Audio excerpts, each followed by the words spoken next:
you to the daughter of Sri Patriji. Her name is Parimala, and she has been brought up in a Brahmin family all her life with a grandfather of that lineage, and she was brought up as a vegetarian girl.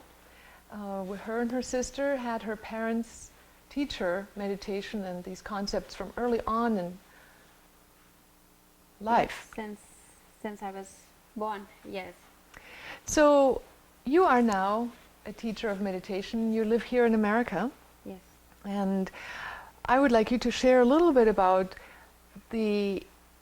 how a family can bring up children as spiritual beings that then live authentically within the spiritual belief that they were brought up with. Because here in the West we have a lot of problems with Western people wanting to become meditators, but then the children oftentimes do not become meditators because, first of all, the entire culture is not in support of that, which is different than in India, but also because the parents may not be that sure of themselves.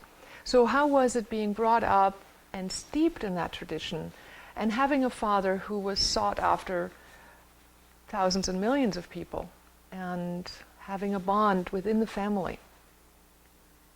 Well, being a child, it's not very difficult to be spiritual, to start meditation.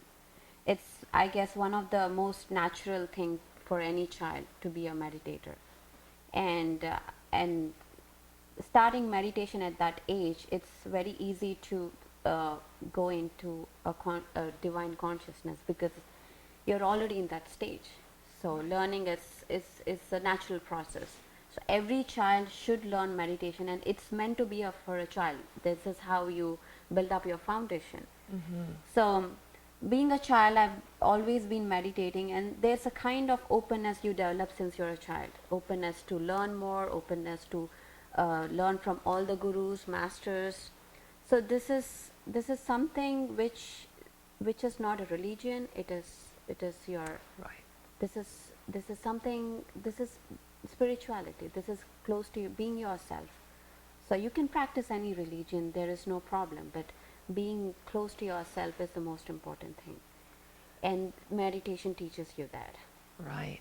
So when people and children learn to meditate, they learn to go inward first, and by that then they start listening to that current within themselves to connect to higher wisdom, to the cosmic consciousness, and to... Right. Yeah, expanding your consciousness, and that gives you the cosmic energy. When you meditate, you get the cosmic energy. So through that you have positive thoughts, and that naturally happens when you're a child.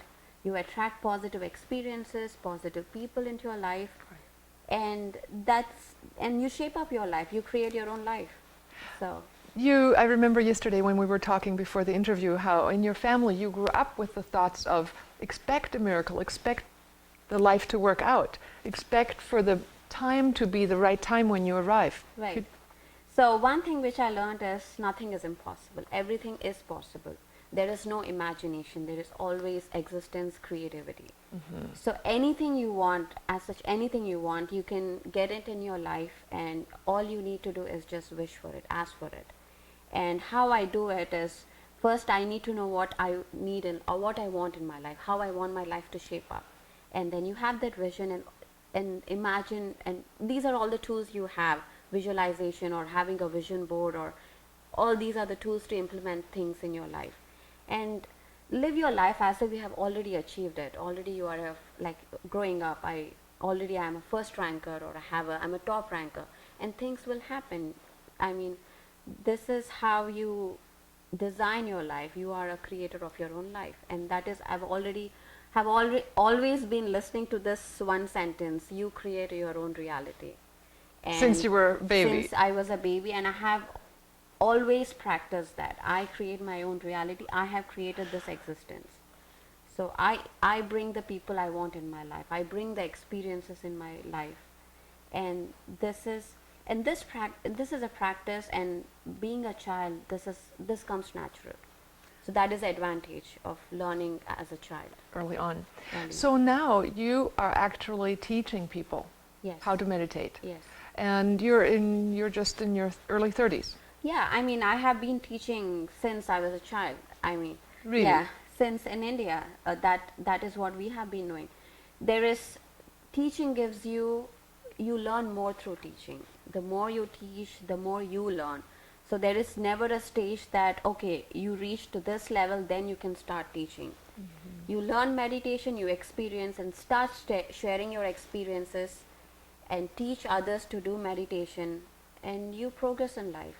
So I have been doing this all my life, and that has contributed to my enlightenment, to my progress in my life. That I would say that I would give that as a credit. So everybody, you know something, always share it. I can't stress that more. Right. So as you share, you help another to come to that same level, but you also are understanding more, because the moment you open yourself up to that higher knowledge, it also comes in. Yes.